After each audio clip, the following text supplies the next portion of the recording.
Eh bien, bonjour et ravi de vous retrouver pour ce mode vacances de Happy TV. Le MAG, attention, alerte canicule, donc pensez bien à vous hydrater.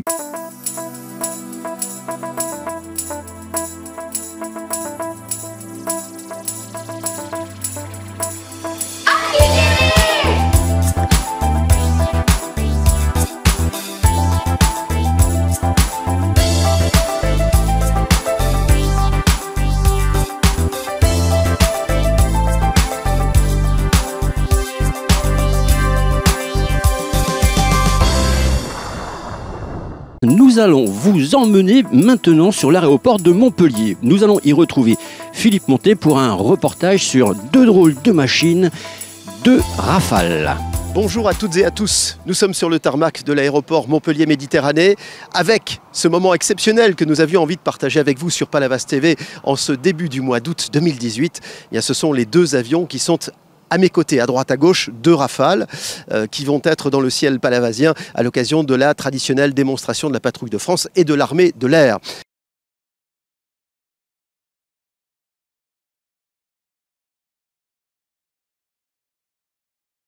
Nous sommes, nous, ici, à bord d'un Rafale. Marty, qui est à mes côtés, va nous donner quelques explications sur le cockpit dans lequel je me suis installé avec difficulté, car c'est très étroit.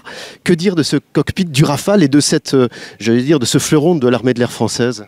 Bonjour, oui, alors je suis Marty, pilote sur Rafale depuis 2009. Ce cockpit, comme vous voulez le savoir, c'est un cockpit à tout écran. Il y a des écrans tactiles, couleurs qui permettent de communiquer avec le système. On a une large tête haute en dessus, un peu comme on voit maintenant dans les nouvelles voitures.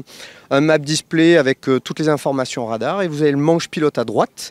Vous pouvez le bouger. La manette des gaz qui pilote les deux réacteurs de la même manière. Et donc, comme vous dites, c'est assez, on enfile l'avion, c'est très étroit, et encore vous n'avez pas tout l'équipement, puisqu'il faut un pantalon anti-G, un gilet de combat, le casque, avant de pouvoir partir en vol. Pourquoi on fait corps avec la machine? Bien, c'est un avion de combat et il faut que ce soit assez étroit. On a des écrans tactiles pour communiquer avec l'avion, on lui change des valeurs. Voilà, c'est un système d'armes et on fait corps, comme vous dites, avec la machine. Alors, on entend un bruit incroyable lorsque l'avion est en vol. En quelques chiffres, 3 ou 4 ou 5, quelles sont les performances de cet avion? L'avion, dans cette configuration légère, est capable d'aller de moins 3 G, donc moins 3 fois son poids, jusqu'à plus 10 G5 pendant la démonstration. Donc on fera des montées jusqu'à 10 G5 qui fait 10 fois son poids. Ensuite, en termes de vitesse, on va voler entre 100 nœuds qui fait à peu près 180 km/h jusqu'à 95 de Mach, à peu près 1100 km/h lors de la démonstration. Et des évolutions qui iront jusqu'à 1000 mètres par rapport à la surface de l'eau. Donc c'est un avion extrêmement maniable, puissant, des taux de roulis intéressants. Si par exemple on décolle maintenant et qu'on laisse les postes combustion allumés, eh bien on est capable de passer le mur du son en 50 secondes et on peut monter jusqu'à 10 000 mètres en 2 minutes, enfin 15 000 mètres en 2 minutes. La consommation est aussi terrible puisqu'on va consommer 3,3 tonnes de pétrole en 10 minutes. Là il va envoyer 4 tonnes, c'est ça? Là on va remplir en total, effectivement on va mettre 4,5 tonnes à l'intérieur. 4,5 tonnes pour faire une démonstration, plus une petite reconnaissance de l'axe au-dessus des plages. Sinon en moyenne pour une démonstration on met 4 tonnes. On enlève 500 kg qui sont un peu plus légers. Si on fait que l'intérieur de l'avion, donc tout ce qui va être voilure, nourrice, dérive, et on peut rajouter des réservoirs pendulaires extérieurs. Donc à ce moment-là on peut sélectionner pour remplir l'ensemble de l'avion ainsi que les bidons extérieurs. Et ici on a une visu en fait sur l'ensemble des réservoirs possibles sur l'appareil, qui quand ils s'allumeront vert, nous indiqueront que le réservoir sélectionné est plein. Vous voyez, si je fais un test lampe, vous voyez que tout s'allume. Ouais. Donc là nous avons les deux voilures, les groupes avant et les éventuels bidons. Donc là comme il n'y a pas de bidon, ça restera non allumé. Ce qu'il y aura d'allumé, il y aura juste la dérive, les deux voilures, les deux groupes avant, droite et gauche. Donc là ça m'indiquera que mon avion est plein et le total s'affichera ici en kilos. Moment exceptionnel partagé avec vous qui êtes juste derrière l'image. Nous avons Willy Saltel pour tourner ces images du tarmac de l'aéroport de Montpellier-Méditerranée. Je suis avec le colonel Bru qui est en train de nous autoriser à nous approcher de deux avions qui sont les fleurons de l'armée française. Ce sont des Rafales. Colonel, ces deux avions sont identiques? Non, vous avez un monoplace, c'est celui du démonstrateur, puis vous avez un biplace, mais sinon c'est en gros les mêmes performances pour les deux avions. Quand je dis emblématique, ça représente quoi un avion comme celui-là pour l'armée française, l'armée de l'air? Mais aujourd'hui, le Rafale, c'est le fleuron de l'armée de l'air française et puis aussi de la technologie française. C'est des avions qui sont aujourd'hui engagés en opération, notamment au Levant, dans le cadre de l'opération Chamal pour la lutte contre le terrorisme. Et donc, c'est quand même des avions qui sont très importants au niveau des armées et qui nous représentent au plus haut niveau. Alors d'habitude, on a une démonstration de la patrouille de France, un survol de Palavas et de ses environs. L'année dernière, déjà, on avait aperçu un Rafale au milieu de la démonstration. Qu'apporte cette démonstration en plus de la patrouille de France? Alors, il y a la démonstration de la patrouille de France, comme vous l'avez dit, et du Rafale Solo Display cette année. Ils y étaient aussi l'année dernière. Donc, la démonstration du Rafale Solo Display, c'est plus une démonstration de savoir-faire technique, le pilote lui-même, les capacités de la machine au plus haut niveau, tant au niveau des évolutions que des performances. La patrouille de France, ça démontre un savoir-faire d'un groupe, d'un ensemble, avec plus un côté artistique avec les fumigènes, les courbes qui sont dessinées dans le ciel. Là, c'est vraiment la machine, l'homme et puis vraiment le savoir-faire technique. Pas facile quand même de survoler un endroit où il y a des dizaines et des dizaines de milliers de personnes dessous. Ça nécessite des précautions particulières, un plan de vol particulier? Alors, un plan de vol particulier, non, mais il y a des dispositions à respecter. Il y a des arrêtés ministériels qui demandent des normes de sécurité. Et demain, pendant les présentations, vous pourrez aller voir qu'au bord de la plage à Palavas, il y a beaucoup de gens qui sont impliqués, notamment au niveau de la SNSM, pour faire dégager toute la zone au-dessus de laquelle vont évoluer les appareils. Donc il y a un axe qui est dégagé, il y a des conditions de hauteur de survol, de vitesse que doivent respecter les pilotes. Donc rien n'est laissé au hasard. Dernière question, colonel, combien de temps d'apprentissage pour arriver à piloter un tel engin, un Rafale comme celui-ci? Aujourd'hui, un pilote dans l'armée de l'air, quand il rentre, il se retrouve au plus tôt sur Rafale au bout de 3-4 ans, mais il est encore élève. Et pour arriver à être démonstrateur, là, c'est quelques années supplémentaires. On choisit vraiment les meilleurs.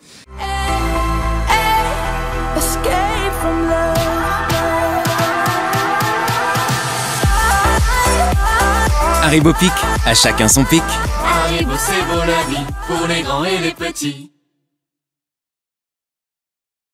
Vous le connaissez tous maintenant, Alain Ribal. Et oui, c'est lui notre spécial reporter sur le patrimoine de la Salvetat. Il va nous faire découvrir une église qui, croyez-moi, mérite le détour. Bonjour, je m'appelle Pierre Escande, je suis né en 1935. Je suis responsable de l'église de Bonneval pour l'entretien et la rénovation avec mon épouse depuis 1980. Eh bien voilà Pierre, nous sommes donc à l'entrée de l'église de Bonneval et comment on peut en parler un peu succinctement mais avec votre cœur? Et voilà Alain, c'est une église qui a été construite en 1948. Ensuite, dans les années de la guerre, elle a été abandonnée et le cimetière oublié. Donc cette église, elle a été restaurée dans les années 80 avec mon épouse et moi-même, qui avons eu l'aide de la municipalité de la Salvetat avec Maurice de Crozal, maire de la Salvetat.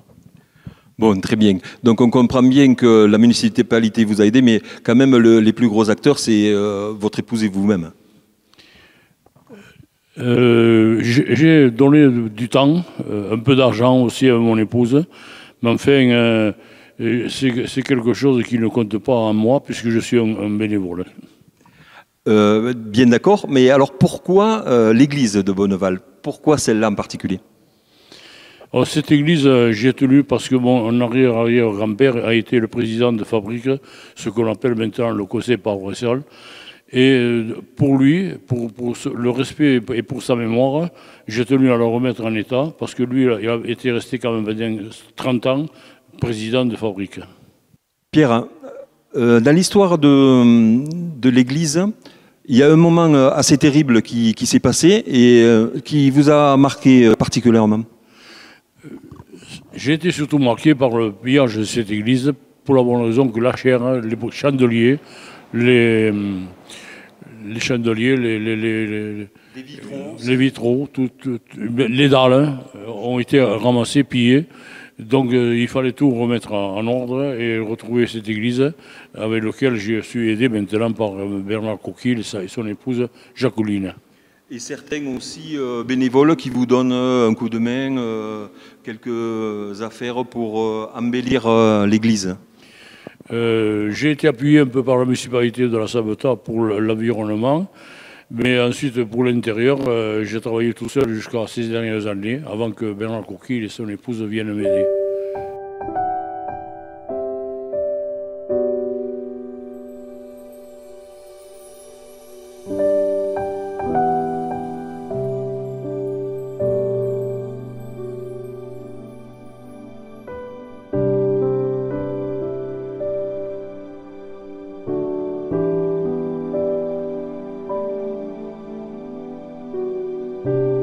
Je vous propose de venir visiter donc cette église.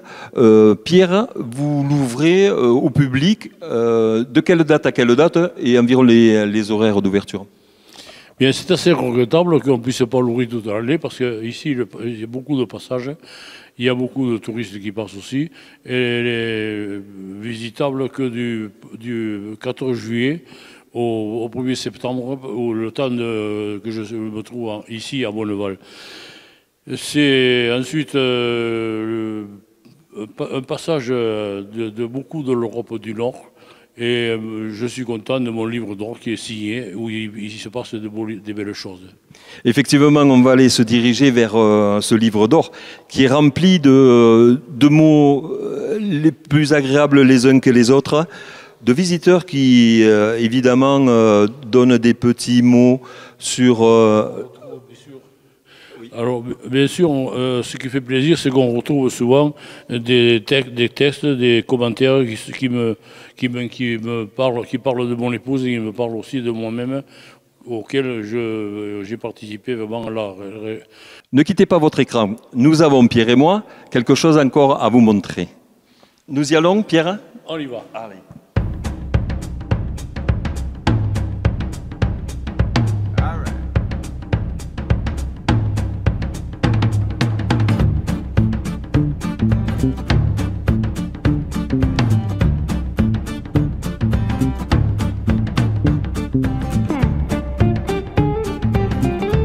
Et bien maintenant, on va vous amener dans le cimetière. Et ce cimetière, on n'a pas l'habitude de visiter des cimetières, mais quand même, ce cimetière a une particularité vraiment importante. Pierre, vous voulez nous parler de cette particularité? Oui, bon, cette particularité, elle est qu'il y a le carré des personnes qu'on a enterrées sans sacrement. Dans ces personnes, il y a un pendu, un divorcé, un bébé qui n'avait pas été baptisé, et ensuite un homme qu'on avait trouvé sur la route qu'on ne savait pas s'il avait été baptisé. Et cette terre, elle a quelque chose quand même de particulier aussi. Parlez-nous-en. Alors, automatiquement, les personnes qui sont venues dans cette terre non médite ne sont pas passées sous le Christ et sont pas rentrées par la porte, ont été descendues par le mur qui se trouve en face du cimetière. Ensuite, dans le cimetière, il y a aussi le premier curé qui a été enterré. Et ensuite, une personne de la seigneurie de la Savetat, Charlotte de Saint-Palais, qui est au milieu du cimetière.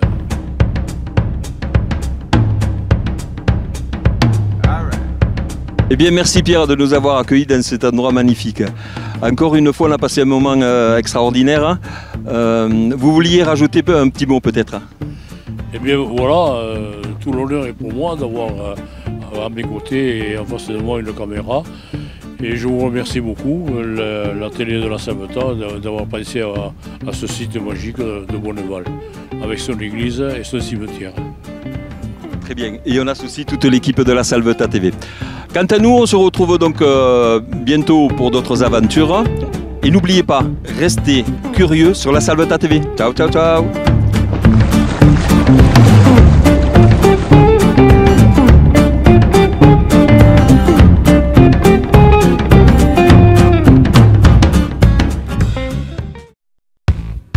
Je suis l'optimisme.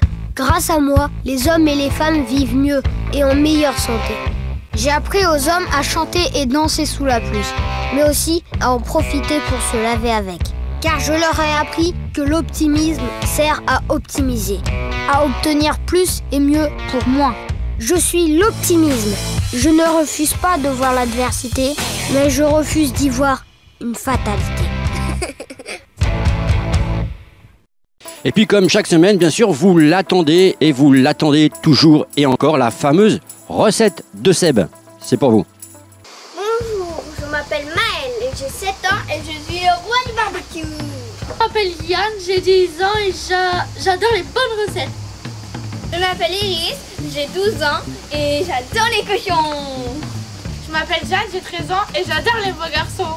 Bienvenue à la table Kids.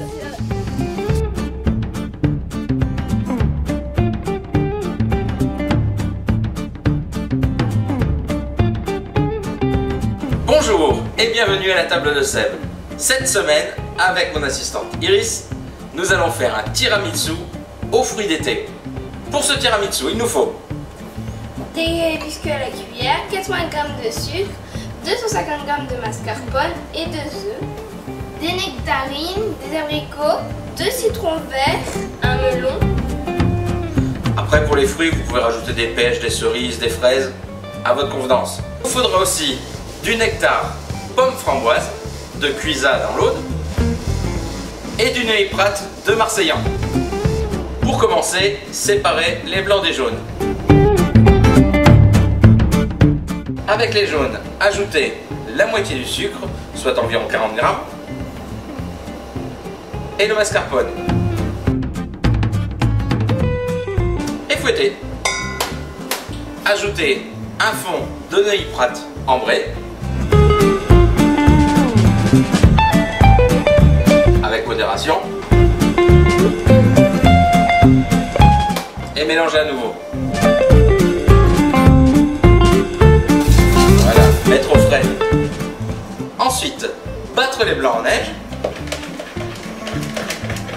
et ajouter l'autre moitié du sucre. Quand les blancs d'œufs sont bien fermes, ajoutez la crème au mascarpone.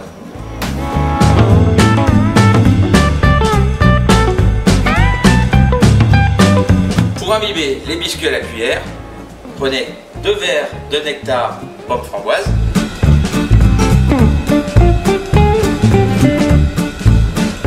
l'équivalent d'un bouchon de Neuilly Prat ambré,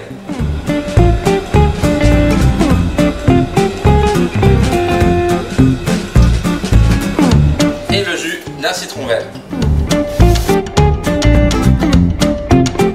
Trempez les biscuits à la cuillère dans le nectar et les mettre dans un fond de verre.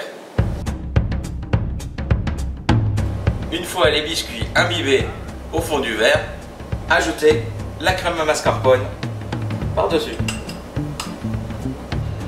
Une fois les verrines remplies avec la crème mascarpone, les mettre 1 heure au frigo. Pendant ce temps, nous allons couper les fruits. Les abricots, les nectarines et faire des billes de melon.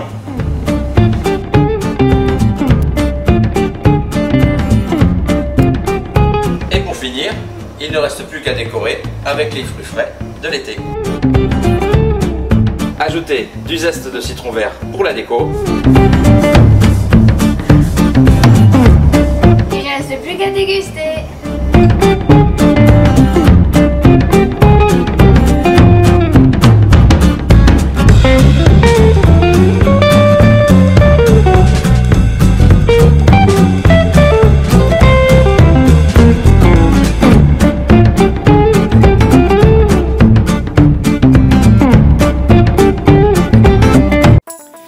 Et bien voilà, PTV Le Max est fini pour cette semaine. J'ai été ravi de vous le présenter. Je vous retrouve bien sûr la semaine prochaine pour de toutes nouvelles aventures. Et croyez-moi que ça va mériter le détour.